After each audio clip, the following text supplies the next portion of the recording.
بسم اللہ الرحمن الرحیم۔ آج جمعہ المبارک کی نشست میں آپ رات کے سامنے تعلیم بالغاں کی کچھ ضرورت اور اہمیت کے بارے میں چند باتیں عرض کرنی ہیں۔ اللہ پاک عمل کی توفیق عطا فرمائے۔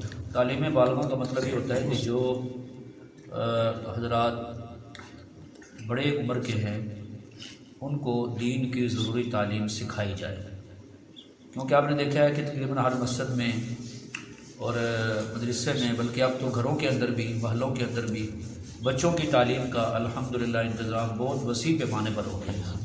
بلکہ اب بعض محلوں میں دو دو تین تین جگہوں پر بھی بچے اور بچیاں دین کی تعلیم حاصل کر رہے ہیں، اور مساجد کے اندر بھی، مدارس کے اندر بھی ایک معمول ہے، بچے آتے ہیں اور بچیاں بھی دین کی تعلیم حاصل کرتی ہیں۔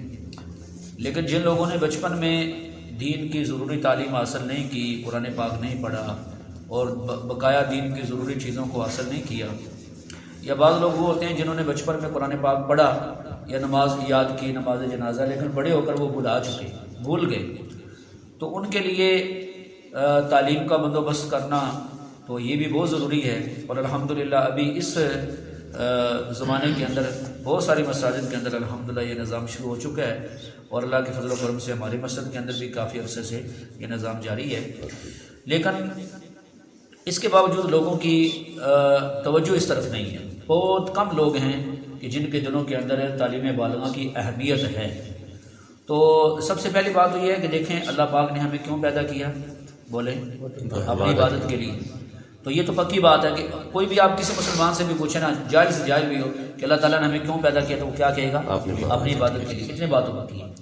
اب ظاہر بات ہے میرے بھائیوں، عبادت بندہ اسی وقت کرے گا نا جب اس عبادت کے بارے میں علم ہوگا۔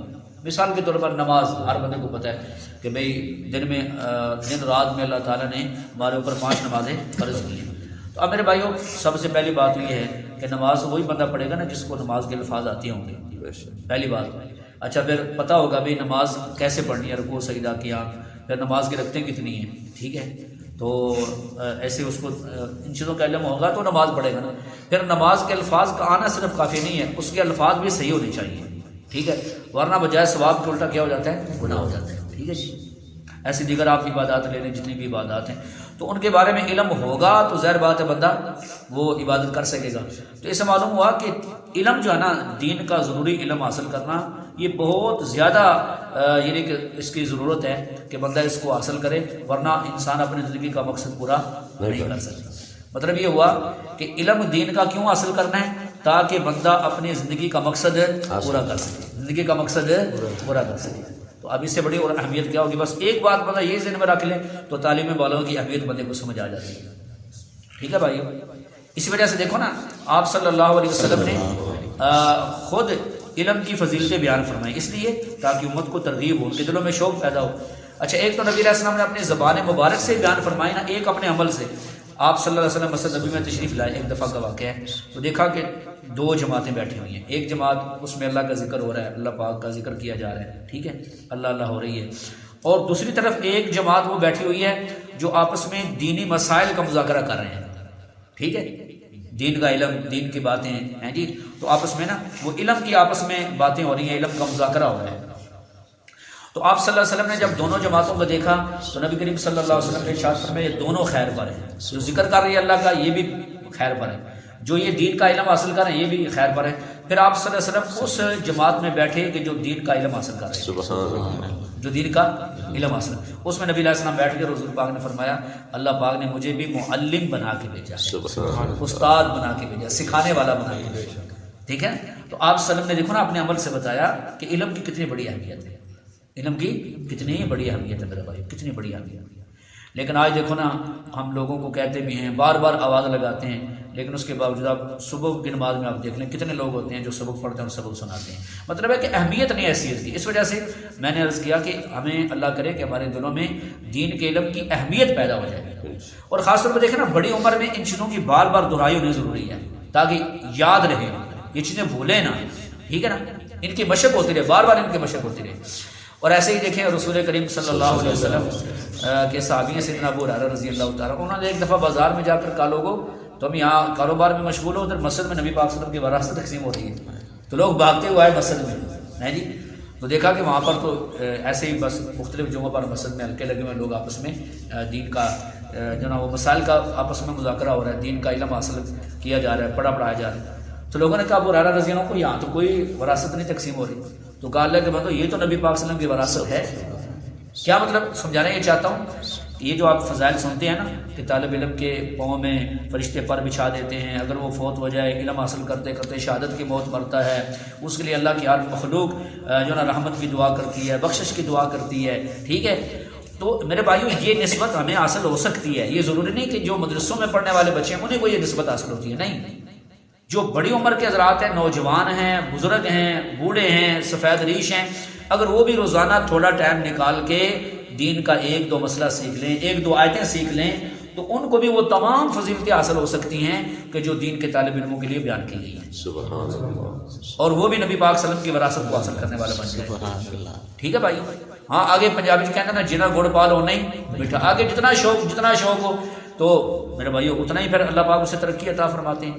بلکہ میں ایسے حضرات کو بھی جانتا ہوں جنہوں نے بڑی عمر کے اندر علم حاصل کیا ہے جی، تو ماشاءاللہ عالم فاضل بنے ہوئے، ایسے لوگ بھی موجود ہیں اس دنیا میں، اس دور کے اندر بھی موجود ہیں۔ یہ گھاٹے کا سودا نہیں ہے، لیکن لوگ کیا کرتے ہیں، شرم جی سنائیں گے نماز تو غلطیاں نکلیں گی، قرآن پاک سنائیں گے تو غلطیاں نکلیں گی۔ اور بھئی غلطیاں نکلیں گی تو اللہ پاک راضی ہوں گے نا، جب وہ غلطیاں قائم رہیں گی، قرآن پڑھ رہا ہے غلط پڑھ رہے ہیں، بجائے ثواب کے گناہ ہو رہے ہیں، اچھا نماز پڑھ رہا ہے تو غلط پڑھ رہے ہیں، ٹھیک ہے۔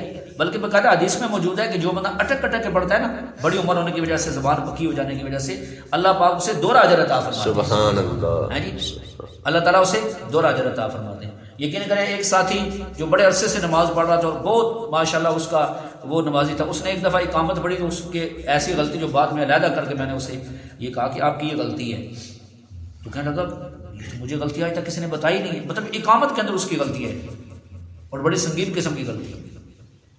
تو یہ چیزیں ہیں میرے بھائیوں ہمارے اندر۔ تو دین کا علم حاصل کرنا، اس سے تو انسان کبھی سیر ہی نہیں ہوتا۔ مومن آدمی جو ہوتا ہے نا، حدیث میں بھی بات موجود ہے کہ مومن آدمی تو مرتے دم تک ہے جی علم کی باتوں سے اس کا پیٹ نہیں بھرتا، سیکھتا جاتا ہے۔ ٹھیک ہے بھائیو؟ اور آپ کو چھوٹا سا واقعہ سناؤں، یہ جو دمشق شہر ہے، دمشق شام کا جو شہر دمشق ہے، تو اس کے اندر ایک واقعہ میں نے پچھلے سال سنا تھا۔ ایک عالم دین جو سفید ریش تھے نا، بالکل سفید ریش ہے، تو وہ واقعہ بیان کر رہے تھے، کہتے ہیں ہمارے دادا صاحب بھی عالم تھے، والد صاحب بھی، تو ہمارے دادا جان کے زمانے کا یہ واقعہ ہے کہ کہتے ہیں کہ ایک آدمی جو قبریں نکالتا تھا نا، قبریں، تو اس کو آرڈر ملا کہ بھی قبر تیار کرو تو ایک جنازہ آنے والا ہے۔ تو اس نے قبر تیار کر دی، پھر انتظار کرنے لگا، اتنے میں ایک جنازہ آیا، تو تھوڑے سے لوگ تھے اس کے ساتھ، ایک خاتون بھی ان کے ساتھ تھی، ٹھیک ہے۔ تو کہتے ہیں کہ پھر ہم نے وہ جو نوجوان تھا، وہ نوجوان، تو اس کا جنازہ جب آیا، نماز جنازہ ہو گئی، پھر کہتے ہیں قبر میں اتارنے کے لیے میں داخل ہوا اندر، اور میں نے کہا کہ میں اس کو رکھتا ہوں، باقی لوگ باہر کھڑے تو میں نے اندر رکھا۔ تو کہتے ہیں جب میں نے قبر کے اندر رکھا تو قبر کا اندر والا جو منظر ہے نا وہ بدل گیا، نقشے بدل گیا۔ وہ عالم دین بیان کر رہے تھے کہ اندر کیا کہتے ہیں کہ قبر وسیع نظر آ رہی ہے مجھے، باقی جو باہر لوگ ان کو نہیں نظر آ رہی، اللہ تعالیٰ جس کو دکھائیں، یہ جو آخرت مناظر ہوتے ہیں اللہ پاک کسی کسی کو دکھاتے ہیں۔ اتنے میں دو آدمی آئے گھوڑے پر سوار ہو کے، تو وہ اس نوجوان کی انہوں نے لاش سواری پر رکھی اور چلے گئے، ٹھیک ہے۔ اب کہتے ہیں مجھے سارا منظر اور بے ہوش ہو گیا۔ اچھا، تو پھر لوگوں نے اس کو اٹھایا، باہر نکالا، پھر انہوں نے وہ قبر کو بند کر دیا جو طریقہ ہوتا ہے اس کے مطابق۔ تو کہتے ہیں کہ پھر اس کے بعد مجھے ہوش آ گئی، تو میں نے ان لوگوں سے کوئی بات بیان نہیں کی، وہ چلے گئے۔ پھر کہتے ہیں ٹھیک ایک سال کے بعد پھر مجھے آرڈر ملا کہ قبر تیار کرو، ہاں جی، کہتے ہیں میرا کام تھا قبر نہیں نکالنا۔ تو کہتے ہیں پھر میں نے قبر تیار کر دی، تو پھر کہتے ہیں کہ جنازہ آیا پھر ایک نوجوان کا، اور کہتے ہیں کہ وہی چند لوگ ہیں، اور وہی عورت جو پچھلے سال آئی تھی نا، وہی عورت جنازے کے ساتھ پھر آئی، اور وہ سائڈ پہ کھڑی ہو گئی۔ تو ہم نے کہتے ہیں پھر میں نے قبر میں اتارا، کہتے ہیں جب پھر میں نے اس نوجوان جو دوسرا بھی آیا تھا سال کے بعد، اس کو جب قبر میں رکھا تو پھر ایسے منظر بن گیا قبر میں، قبر وسیع ہو گئی، یعنی جنت کا باغ بن گئی۔ بندے آئے گھوڑے پر سوار، اس کی جنا لاش کو لے گئے، اپنے ساتھ لے گئے۔ تو کہتے ہیں اس بار میں بے ہوش نہیں ہوا کیونکہ پہلے منظر دیکھ چکا تھا۔ پھر میں باہر نکلا، قبر کو بند کیا، اور جو وہ جانے لگے تو میں نے عورت کو آواز دی، میں نے کہا بہن ذرا بات سنیں، یہ پچھلے سال بھی جنازے کے ساتھ تم آئی تھی، اس سال بھی آئی تھی، یہ کیا وجہ کیا ہے؟ تو اس نے کہا بس جس غم کے اندر میں ہوں نا تم نہ پوچھو، یہ میرا اپنا غم ہے۔ اس نے کہا نہیں ذرا بتاؤ تو صحیح۔ تو اس نے کہا کہ اصل بات یہ ہے کہ پچھلے سال جو جنازہ تھا وہ بھی میرے بیٹا کا تھا، وہ طالب علم تھا، علم حاصل کر رہا تھا، فوت ہو گیا بیچارہ، ہے جی۔ تو کہا کہ یہ جو ابھی جس کا جنازہ یہ بھی میرے بیٹے کا ہے، یہ کیا تھا، یہ مزدوری کرتا تھا اور لکڑی کا کام کرتا ہے یہ، ٹھیک ہے، لکڑ کا کام یہ کرتا ہے. تو یہ بھی میرا بیٹا ہے. تو وہ پڑھتا تھا اور یہ اس کا خرچہ چلاتا تھا، سارے گھر کا ہمارا خرچہ یہ چلاتا تھا. اس سال یہ بھی فوت ہو گیا. تو اس نے پھر کہا میرے بہن ذرا بات سنو، پچھلے سال بھی میں نے تمہارے بیٹے کو دفن کیا، اس سال تمہارے دوسرے بیٹے کو. دونوں کی دفعہ میں نے دیکھا کہ ان کی قبر جنت کا باغ بن گئی، وسیع و عریض ہو گئی ہے جی. تو اس نے کہا اب مجھے سمجھ آ گئی یہ بات ہے کہ ایک کو اللہ پاک نے یہ انعام دیا، وہ دین کا علم حاصل کرتا تھا، اور دوسرے کو وہ اس کی خدمت کرتا تھا، ہے جی. تو اللہ پاک نے دونوں کو انعام دے دیا، دکھا دیا اللہ پاک نے دونوں کی قبر کو جنت کا باغ بنا دیا. دیکھو نا بھائی، یہ ہے علم کی فضیلت. تو یہ نہیں ہے کہ اب دیکھو نا کہ ہمارے بزرگ ہوتے ہیں بڑی عمر کے، نوجوان ہو جاتے ہیں، نوجوان ہیں جی، وہ سناتے نہیں. جب نہیں سناتے میرے بھائیوں غلطیاں رہتی ہیں اور پھر ساتھ لے کر قبر میں چلے جاتے ہیں. تو بڑی عمر کے اندر بھی کئی لوگ عالم بنے، حافظ قرآن بنے. چلو وہ تو ایک شوق کی بات ہے نا، لیکن کم سے کم جو ضروری چیزیں ہیں جی، کئی لوگ پتہ کیوں چھوڑ جاتے ہیں، وہ جی اسی آگے چلتے نہیں پہ. وہ بھائی وہ ایک غالباً حاجی مزار اللہ مہاجر وکیل رحمۃ اللہ علیہ، ان سے پہلے کسی بزرگ کا میں نے واقعہ پڑھا تھا، پر کسی اللہ کے ولی کا واقعہ پڑھا. ان کے پاس کوئی بندہ آیا اور کہنے لگا توبہ طائب ہوا نا، مطلب جو زندگی تھی اس کو چھوڑ دیا اور نیک اعمال اس نے شروع کر دیے. تو افسوس کر کے کہنے لگا اوئے ہوئے بڑا لیٹ آیا. ٹھیک کہنے لگا بڑا لیٹ آیا، بہت لیٹ آیا ہوں. تو اللہ کے ولی ہوتے ہیں نا جی. تو اللہ کے ولی نے فرمایا بھائی جو موت سے پہلے آ گیا وہ لیٹ نہیں ہے. نہیں سمجھ آئی؟ جو موت سے پہلے آ گیا لیٹ ہوئے، جنہیں موت آ گئی تھی آئے ہی نہیں سمجھ آئی؟ جو موت سے پہلے آ گیا وہ لیٹ نہیں ہے. تو اب اٹک رہے، غلطیاں ہو رہی ہیں، بار بار سنا رہے، کوشش تو کر رہا ہے نا. انشاءاللہ امید ہے اس کا اشر بھی طالب علموں کے اندر ہوگا، دین کو طالب علم اس کے اندر اس کا بھی اشر ہوگا انشاءاللہ تعالی. اللہ تعالیٰ اس کو بھی وہی نام عطا فرمائیں گے جو دین کے طالب علموں کو. بلکہ حدیث میں ثابت ہے نا کہ جو بندہ جس حال میں زندگی گزارتا ہے نا اسی حال میں اس کی موت آتی ہے.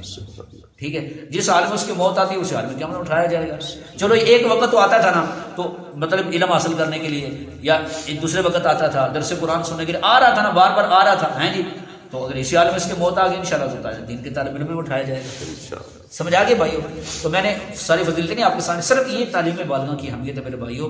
ہماری زندگی کا مقصد اللہ کی عبادت ہے، اور یہ ہم اسی وقت صحیح ادا کر سکتے ہیں میرے بھائیو کہ جب ہم دین کی ضروری علم حاصل کریں. اور اس میں یہ بھی ہے کہ قرآن بھی ہمارا صحیح ہو جائے، قرآن کے الفاظ ہمارے صحیح ہو جائیں، جو قرآن پاک ہم روزانہ پڑھیں.